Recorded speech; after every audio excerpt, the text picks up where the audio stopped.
Hello students and my dear friends, I am Dr. Shalini Shukla and today is 5th of August 2021, Thursday. Inspiration of the day is success is what happens after you have survived all of your disappointments. In today's discussion, we are going to cover these articles. So let's start with article number 1 given on page number 1. Banks get RBI breather on new current account rules.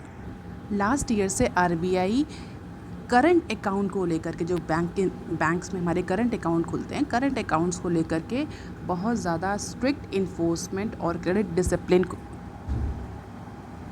को लेकर के कई सारे rules जो हैं वो RBI ने change किए थे। इवन लास्ट ईयर उसकी डेडलाइन बार बार आरबीआई इंक्रीज़ करती जा रही है, क्योंकि जो बैंक्स हैं उनका ये कहना है कि RBI should reconsider all these rule और guidelines related to the current account. लेकिन आरबीआई का ये कहना है कि RBI actually is in no mood to change the propose rule. RBI किसी भी इस तरह के रूल को चेंज करने के मूड में नहीं है। ज़्यादा से ज़्यादा आरबीआई क्या कर सकती है, ज़्यादा से ज़्यादा आरबीआई बैंक्स को और ज़्यादा टाइम दे सकती है। RBI can stretch the time line for smoother implementation of the new guidelines or new rules that are related to the current account। और इसके लिए आरबीआई ने जो बैंक्स हैं, कमर्शियल बैंक्स हैं, उनको 31 अक्टूबर तक का टाइम दिया है to comply with the all new guidelines that are associated with the current account और ओवरड्राफ्ट फैसिलिटीज़। पहले कौन सी डेडलाइन थी? पहले डेडलाइन थी जुलाई 31 और इसको लेकर के बैंक्स ने आरबीआई से कहा था कि आरबीआई रिकंसीडर करे इस पर्टिकुलर डेडलाइन को, क्योंकि अभी thousands of current accounts are being closed और frozen by banks on the basis of these new rules और new guidelines issued by RBI on current account। और इसीलिए जो lenders हैं, lenders means जो banks हैं, they have requested the RBI for some more time in order to resolve the operational issues। जो भी operational issues आ रहे हैं नए rules को implement करने में, उनको resolve करने के लिए RBI से ज़्यादा टाइम मांगा था और RBI ने 31 अक्टूबर तक का टाइम बैंक्स को दे दिया है। और बैंकर्स का ये कहना है कि जो भी अकाउंट, जो भी करंट अकाउंट नए रूल के अकॉर्डिंग फ्रीज कर दिए गए हैं, उनको आगे आने वाले 3 महीनों तक ऑपरेट कर दिया जाएगा, एक्टिव कर दिया जाएगा, ऑपरेशनल कर दिया जाएगा। और उसी 3 महीने के ड्यूरेशन में जो भी इश्यूज़ आ रहे हैं करंट अकाउंट से रिलेटेड, उनको रिजॉल्व करने की कोशिश करेंगे जितने भी लेंडर्स हैं, जितने भी बैंक्स हैं। और ये भी इस बात की भी ट्राई करेंगे कि करंट अकाउंट के जो भी नए गाइडलाइंस हैं उनसे कंप्लाई हों सारे करंट अकाउंट्स। अब यहाँ पर ज़रूर एक क्वेश्चन उठता है कि ऐसे कौन से रूल्स हैं करंट अकाउंट में, से कौन से इंपॉर्टेंट प्रोविजंस हैं, जो गाइडलाइंस हैं जो आरबीआई ने इम्प्लीमेंट करने को बैंक्स को बोला है, क्यों कहा है। So basically in a bid to enforce credit discipline and check divergence of the fund. तो क्रेडिट डिसिप्लिन और डाइवर्जन ऑफ द फंड यानी जो ब्लैक मनी जनरेशन, जो करप्शन है, उसको थोड़ा सा रिमूव करने के लिए, उसको कर्टेल करने के लिए आरबीआई ने 2020 में अप्रॉक्सीमेटली अगस्त में कुछ रूल इम्प्लीमेंट करने को बोले थे जितने भी कॉमर्शियल बैंक्स हैं related to the current account. और वो भी जो भी रूल्स है करंट अकाउंट है, जो भी गाइडलाइंस है, that is related to the opening of current account, कि कौन कौन से करंट अकाउंट ओपन हो सकते हैं, और ऑपरेशनलाइजेशन ऑफ करंट अकाउंट, कैसे उनको ऑपरेशनलाइज किया जाएगा। With the earlier framework found to be inadequate as per the RBI, it moved to tighten the norms that are actually streamline the use of multiple accounts by borrowers। और जो भी norms अगस्त 2020 में issue किए थे RBI ने, वो basically दिसंबर 15 से, not नवंबर, दिसंबर 15 से उनको इम्प्लीमेंटेशन में आना था। और इसके लिए कंटिन्यूसली आरबीआई टाइमलाइन जो है वो बढ़ाती जा रही है, क्योंकि बैंक्स जो हैं वो ऑपरेशनल इश्यूज़ का जो चैलेंजेस हैं उनको साइड करके बार बार टाइम एक्सटेंड करने की बात कह रहे हैं। हालांकि जो एक्सपर्ट हैं उनका ये कहना है कि जो भी आरबीआई ने डिसीजन लिया है related to the current account, that will actually positive one and it will succeed in curbing the diversion of the fund in the long run। हालांकि कुछ का ये भी कहना है कि कितना डाइवर्जन ऑफ द फंड रोकेंगे, कितना क्रेडिट डिसिप्लिन रहेंगे, ये फ्यूचर में देखने की बात है। बट फिर भी कुछ बैंकर्स जो हैं, जो कुछ एक्सपर्ट्स हैं, उनका ये कहना है it will actually leads to the credit discipline within the country. तो इस रीज़न की वजह से आरबीआई ने बेसिकली ये करंट अकाउंट को लेकर के रूल्स चेंज किए हैं। अब दूसरा क्वेश्चन ये आता है कि क्या चेंजेस हैं, what are the actually new rules saying. So flagging the concern over the use of multiple operating accounts by borrower, both current account as well as the cash, credit or overdraft accounts, the RBI has put certain safeguard in place, and as per the new guidelines, no bank, mind it student, no bank can open current account for the customers who have availed credit facility from the banking system। तो ऐसा कोई भी customer जिसने banking system से credit facility avail करी है, ऐसे किसी भी कस्टमर का जो करंट अकाउंट है वो ओपन नहीं होगा एज पर the new rule on current account, and all the transaction should be routed through CC और ओडी अकाउंट। जो उसका ऑलरेडी एग्जिस्टिंग सीसी और ओडी अकाउंट है उसी से सारे ट्रांजैक्शन कैरी आउट होंगे, कोई भी नया करंट अकाउंट नहीं ओपन किया जाएगा। इसके अलावा if a bank has less than 10% of the borrower's credit exposure, then debits to the CC or OD account can only be for the credit to CC and OD account with the bank that has less than 10% or more of the credit exposure. So this particular rule is very important if number of banks are involved in lending to one entity or one individual. So if any bank that has less than 10% exposure of the overall credit of a particular individual, in that case the debit to the CC and OD, CC and OD means current account and overdraft account, CC and OD account can only be for the, इससे केवल credit तभी हो पाएगा या केवल वही credit होगा जो कि केवल वही डेबिट होगा जो कि दूसरे बैंक के अकाउंट में क्रेडिट होना है। इट मीन्स अगर एक इंडिविजुअल के दो करंट अकाउंट हैं कि किसी एक दूसरे बैंक में किसी एक दूसरे बैंक में, और एक बैंक ऐसा है जिसमें उसका जो क्रेडिट एक्सपोजर है वो 10% से कम है, दूसरा बैंक ऐसा है जिसमें उसका क्रेडिट एक्सपोजर 10% या उससे ज़्यादा है, तो इस अकाउंट से तभी डेबिट होगा कोई भी अमाउंट जो कि इस अकाउंट में क्रेडिट होना होगा, इसके अलावा नहीं। हालांकि बहुत टेक्निकल चीज़ें इसमें इन्वॉल्व है, ज़्यादा डिटेल में जाने की ज़रूरत नहीं है, इतना समझ लीजिए। If a bank has less than 10% of the borrowers credit exposure, then debit to the CC and OD account can only be for the credit to the CC and OD account with the bank that has 10% or more of the credit exposure. So by placing these restrictions on debit from the smaller account, the RBI intend to check the diversion of the fund and keep the banking activity within the key consortium lender to the borrowers. It means जो उसके consortium में जो भी bank है उन्हीं के बीच में banking facility वो अवेल कर सकता है, कोई अदर बैंक के पास जाकर के वो फिर से एक नई क्रेडिट फैसिलिटी अवेल नहीं कर सकता। जो भी क्रेडिट उसे लेना है वो ऑलरेडी एग्जिस्टिंग CC और OD अकाउंट के थ्रू ही लेगा, जिससे कि जो बैंक्स हैं वो अवेयर रहें कि इस पर्टिकुलर बोरोवर्स ने कितना क्रेडिट लिया है, किस बैंक में उसका क्रेडिट है और क्या उसको फ्यूचर में फर्दर अगर वो क्रेडिट मांगता है या ओवरड्राफ्ट फैसिलिटी अवेल करता है तो उसको देनी है कि नहीं देनी है। So definitely all these sort of new norms will bring the credit discipline within the banking system.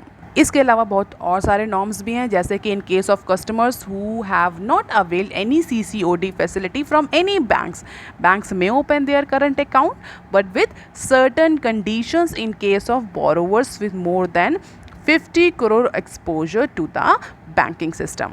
तो अब करंट अकाउंट को ओपन करने के लिए बहुत सारे नॉर्म्स को फॉलो करना पड़ेगा, जो कि पहले बहुत ईजिली ओपन हो जाता था, क्योंकि बेसिकली करंट अकाउंट जो होता है वो बिजनेस पर्पस के लिए यूज़ होता है, इसीलिए RBI ने जो नॉर्म्स हैं वो उसको स्ट्रिक्ट कर दिया है। अब देख लेते हैं article number 2 that is given on page number 4। Government में reduce private sectors 25% vax quota. अगर आपको याद हो तो हमने एक न्यूज़ डिस्कस करी थी जहाँ पर हमने डिस्कस किया था कुछ दिन पहले कि जो प्राइवेट सेक्टर हॉस्पिटल्स हैं उनमें जो भी वैक्सीन के डोजेस या जो भी वैक्सीन के जैप्स अवेलेबल हैं they are being unuseful. Individuals और the citizens are not opting the private hospital for taking the कोविड-19 vaccination jab. So private sector या प्राइवेट हॉस्पिटल के पास जो भी वैक्सीन का कोटा है दैट इज़ बीइंग अनयूटिलाइज, और उसको देखते हुए सेंटर ने ये इंडिकेट किया है that centre with the lower utilization of COVID-19 vaccine by private sector, its 25% quota may not be necessary. Centre government ने सीधे कह दिया कि अगर आप यूज़ नहीं कर पा रहे तो आपके लिए जो 25% का कोटा डिसाइड किया गया था वैक्सीन के केस में वो नेसेसरी नहीं है. तो राज्यसभा में in response to a question by mister Sushil Kumar Modi, the government took over 7 to 9% of the private sector quota since it had not been utilized. तो सीधे गवर्नमेंट ने कहा है कि वैक्सीन मेकर्स जो हैं या जो गवर्नमेंट है उनका सीधा एक ओपिनियन ये है कि प्राइवेट सेक्टर को जो भी वैक्सीन की डोजेस दी जाएंगी वो उनकी डिमांड के अकॉर्डिंग दी जाएगी, और अगर इनके पास जैप्स रिमेनिंग हुए बचती हैं तो simply government will buy those remaining और unutilise jabs. So if private sector do not pick up 25% of the vaccine produce, manufacturers may face financial losses. So this is another financial implication is or financial challenge is raising by this particular enforcement. क्यों? क्योंकि 25% का Kota decided है किसके लिए? Private sector के लिए. और अगर प्राइवेट सेक्टर उस 25% के कोटा को नहीं खरीद रहा है तो वो रिमेनिंग है that may leads to the financial losses for whom? For vaccine makers. हालांकि गवर्नमेंट ने ये इंश्योर किया है कि जो प्राइवेट सेक्टर है वो अपनी डिमांड के अकॉर्डिंग खरीद सकते हैं जितना उनकी रिक्वायरमेंट है. बची हुई जो भी वैक्सीन की जैप्स हैं, स्लॉट्स हैं, उनको गवर्नमेंट प्रोक्योर करेगी. बट फिर भी इसको लेकर के जो वैक्सीन मेकर्स हैं दे आर वेरी कंसर्न कि गवर्नमेंट कब प्रोक्योर करेगी और कब नहीं प्रोक्योर करेगी, कैसे procure. There are so many challenges associated with it. और अगर प्राइसेस की बात करें, price is one of the very important determinant. Price is one of the very important determinant जिसकी वजह से जो प्राइवेट सेक्टर है उसमें जो वैक्सीन के जैप्स हैं they are being actually unutilise. क्यों? क्योंकि कोविशील्ड प्राइवेट सेक्टर के लिए 600 रुपये पर डोज़ की और कोवैक्सीन 1200 रुपये पर डोज़ की चार्ज होती है. और वहीं सेंटर गवर्नमेंट के जो भी PHSCs हैं, जो भी हॉस्पिटल्स हैं या स्टेट गवर्नमेंट्स के, वहाँ पर वो फ्री मिल रही है. That is why individuals do not want to opt for the paid vaccine when the opportunities, when the options are available for free jabs. इसकी वजह से प्राइवेट सेक्टर के पास अनयूटिलाइज हो रही. अब यहाँ पर इशू क्या आ रहा है? इशू ये आ रहा है कि भाई प्राइवेट सेक्टर को तो 600-1200 पे बेचते हैं ये वैक्सीन मेकर्स. गवर्नमेंट जो प्रोक्योर करती है वो 250 और 225 पर प्रोक्योर करती है. तो डेफिनेटली जो वैक्सीन मेकर्स हैं उन्होंने ये सोचा कि इनका 25% जो भी मैन्युफैक्चरिंग हो रही है वो इस रेट पर बिकेगी. इस रेट पर क्यों बिकेगी? क्योंकि प्राइवेट सेक्टर का कोटा है तो प्राइवेट हॉस्पिटल्स इस रेट पर 600 और 1200 के रेट पर खरीदेंगे. बट अब चूँकि प्राइवेट सेक्टर में तो अनयूटिलाइज हो रही है, जा ही नहीं रहे, individuals are not opting private hospitals for taking the कोविड-19 वैक्सीन जैप्स. तो क्या हो रहा है? गवर्नमेंट ने कहा हम प्रोक्योर कर लेंगे. डेफिनेटली अब गवर्नमेंट प्रोक्योर करेगी तो वो 215 और 225 रुपये पर डोज पर प्रोक्योर करेगी. तो जहाँ उसको 600 रुपये मिल रहे थे उसकी जगह अब 215 मिलेंगे, और जहाँ 1200 रुपये मिल रहे थे उसकी जगह अब 225 मिलेंगे. And that is actually going to have the huge financial implication on vaccine makers. Vaccine makers इसी बात पर तैयार हुए थे गवर्नमेंट को देने के लिए कि जो भी उनका प्रॉफिट है वो अपना प्रॉफिट प्राइवेट सेक्टर को सेल करके, प्राइवेट हॉस्पिटल को सेल करके अर्न कर सकते हैं. गवर्नमेंट को उन्हें कंसेशन रेट पर देना पड़ेगा. अब चूँकि प्राइवेट सेक्टर खरीद नहीं रहा, उनको केवल 7 से 9% तक का कोटा उनके लिए एलोकेट हो रहा है या केवल उतना ही वो खरीदें, बाकी रिमेनिंग जो है वो गवर्नमेंट खरीदेगी. गवर्नमेंट के जो प्राइस हैं वो बहुत ज़्यादा लो हैं. And the revise guideline for vaccine management came effect from June 21. तो जब 25% से 7 से 9% का कोटा आ गया था वो जून 21 से इम्प्लीमेंट है. And the government procure 75% of the vaccine that is being produced within the country and make it available free of cost to the states and the individuals above the age of 18 years. तो अब ये vaccine makers के पास एक बहुत बड़ा challenge है कि जो 25% का कोटा है वो कैसे प्राइवेट प्लेयर्स को दें, और प्राइवेट प्लेयर्स के पास भी एक चैलेंज है जब उनका अनयूटिलाइज है, तो why should they invest so much amount of money for buying this COVID-19 vaccines. So this is the little data that monthly vaccination 61 million as of May 21, 120 million as per June, and 135 million as per July. And the total doses that has been administered is approximately 485 million. Dose 1 378 million and dose 2 107 million. Apart from it Delhi government ने RT-PCR के जो rate है उस पर cap लगा दी है. जो भी प्राइवेट हॉस्पिटल्स और लैब हैं वो अप्रॉक्सीमेटली 500 रुपये ले सकते हैं RT-PCR के लिए. अभी अप्रॉक्सीमेटली 1500 से 2000 तक के रेट हैं और 500 रुपये में RT-PCR दिल्ली में अवेलेबल होगा, इससे ज़्यादा नहीं. तो there is a cap on RT-PCR by Delhi government in order to rampant the testing within the territory. अब देख लेते हैं article number 3 that is given on page number 4. Ministerial panel set up to take up the PSU insurers privatization soon. तो एक ministerial panel set कर दिया गया है, किस लिए? प्राइवेटाइजेशन प्लान बनाने के लिए. किसके प्राइवेटाइजेशन प्लान को बनाने के लिए? State own insurer as a core group of secretariat on disinvestment. तो एक कोर ग्रुप ऑफ सेक्रेटरीज का बनाया गया है, इसको मिनिस्ट्रियल पैनल बनाया गया है for choking down the privatisation plan for which company? For state owned insurers. तो कोर ग्रुप ऑफ सेक्रेटरीज के रिकमेंडेशन पर एक मिनिस्ट्रियल पैनल फाइनल सेटअप कर दिया गया, क्योंकि core group of secretaries on disinvestment has learn to have not raised any objection on the NITI Aayog proposals. And finally the consultation with CDG level. CDG levels means core group of secretariats involved deliberations on process of privatization, timing of privatization and the way forward to sell the public sector undertaking insurers. is mean state government or center government insurers. कौन कौन से? United India Insurance suggested by NITI Aayog. तो नीति आयोग के proposal को लेकर के पहले core group of secretariat ने कोई ऑब्जेक्शन नहीं रेज किया और उसके बाद फाइनली उसके लिए मिनिस्ट्रियल पैनल सेट कर दिया गया है. And CGD did not raise any issue that could deter the privatization of the process as per the new information by NITI Aayog official. तो फाइनल डिसीजन लेने से पहले बहुत सारे जो मिनिस्ट्रियल ग्रुप्स इन्वॉल्व हैं, जो इंडिविजुअल्स इन्वॉल्व हैं इस मिनिस्ट्रियल पैनल में, कौन कौन इन्वॉल्व है? Finance minister, road and transport highway minister, as well as the NITI Aayog officials will actually go for strong deliberation on it before taking any final decision. So deliberation by core group of secretaries on disinvestment involve the process of privatization, timing of privatization and the way forward to sell the PSU insurers. So core group of secretaries on disinvestment, then Niti Aayog, then particular ministerial panel, all have jointly suggested the privatization of United India Insurance Company.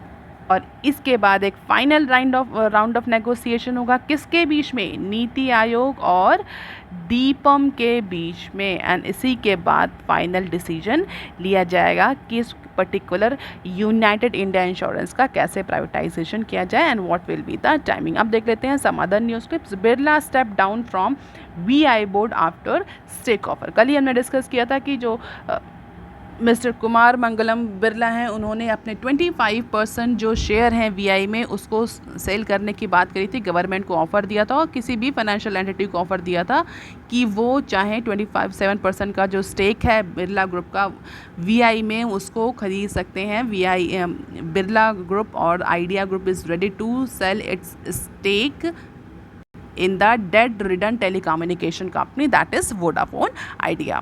इसी offer के बाद Birla, mister Kumar Mangalam Birla has step down as non executive chairman of Vodafone Idea. और तुरंत ही वो step down कर गए VI के board से.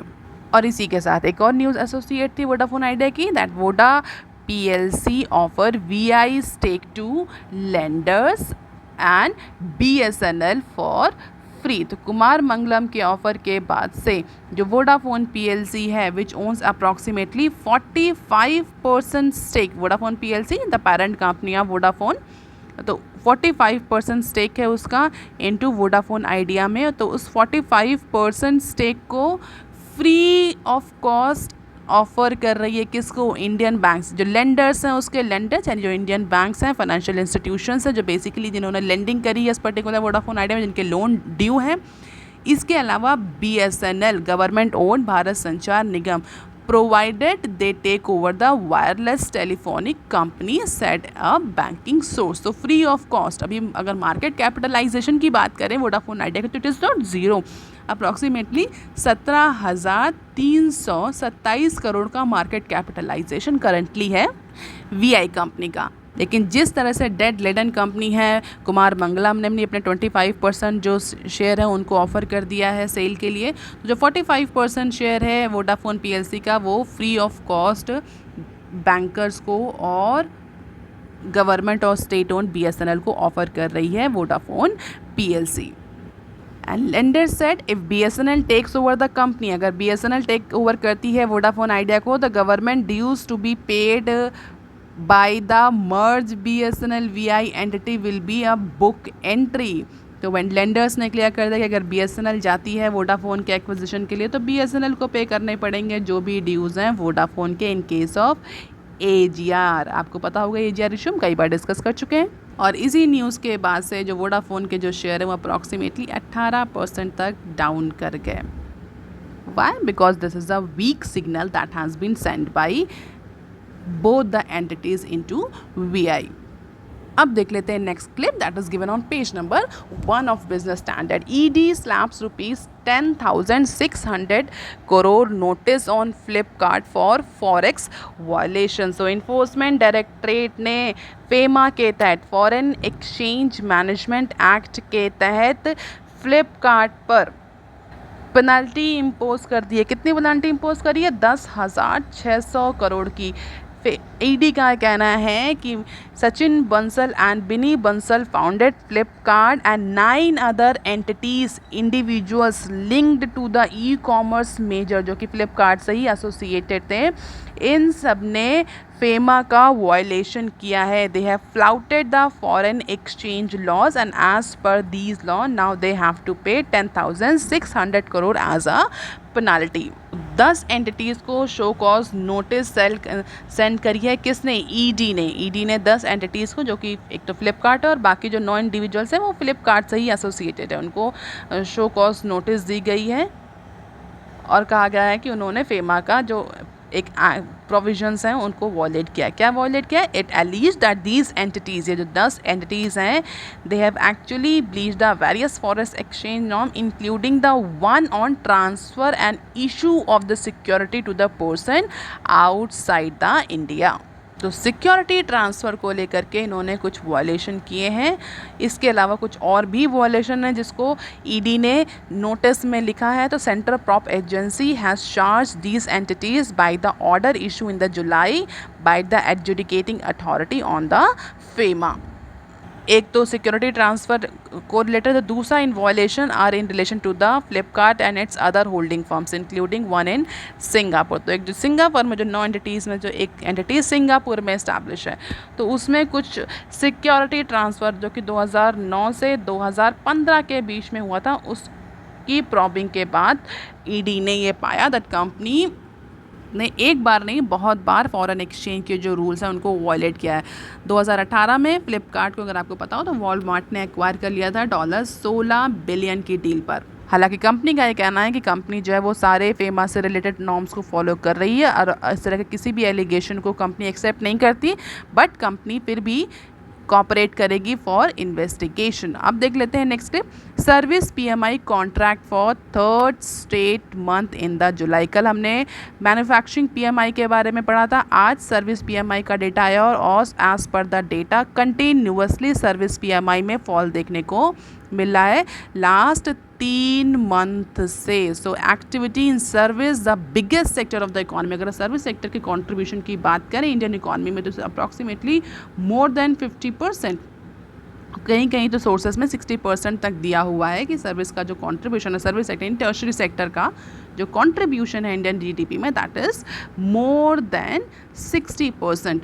और as per the recent data 3 महीनों से लगातार सर्विस सेक्टर के पीएमआई में कॉन्ट्रैक्शन देखने को मिल रहा है and that is because of the कोविड-19।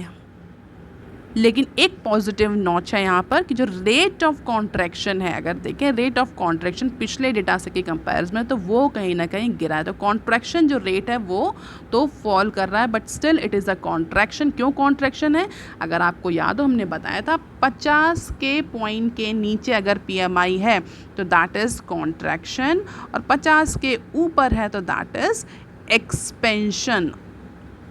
तो अगर 3 महीनों का लास्ट डेटा देखें तो इट इज़ बिटवीन 41.2 टू 45.4। हालांकि rate of contraction is decrease but it still it is a contraction. और ये नंबर ये इंडिकेट करता है कि आगे आने वाले टाइम में सर्विस सेक्टर में जो मैनेजर्स हैं they are not going to take any significant purchasing decisions. तो सर्विस रिलेटेड जो एक्टिविटीज़ हैं वो थोड़ी सी कम ही रहेंगी in comparison to the manufacturing activities in upcoming quarters of Indian economy.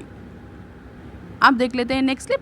SBI Q1 net profit surge 55%। अगर हम प्रॉफिट की बात करें तो रिसेंटली बिजनेस स्टैंडर्ड कई सारे बैंक्स की परफॉर्मेंस और उनके जो Q1 के रिजल्ट्स रहे हैं उनकी न्यूज़ कवर कर रहा है और मैक्सिमम बैंक्स में ये देखा गया कि they are actually posting profit into the Q1 of financial year 22, केवल HDFC को छोड़ करके। तो SBI की आज रिजल्ट की बात हुई है। SBI is the biggest public sector lender in Indian economy. तो SBI का जो Q1 का प्रॉफिट है, नेट प्रॉफिट, वो 55% तक बढ़ा है। एज पर the recent data, SBI on Wednesday has reported 55% year-on-year rise in net profit to post its highest quarterly profit of 6,504 crore during April and June quarter, that is the quarter first of financial year 22.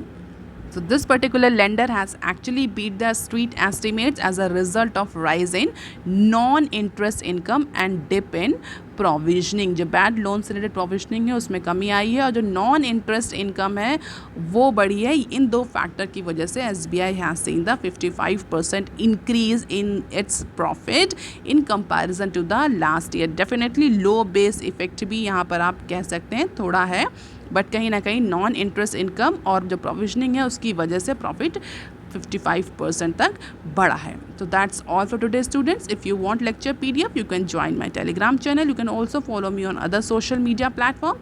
If you have any query and suggestion, you can write on comment section below. Please like, share and subscribe. Thank you.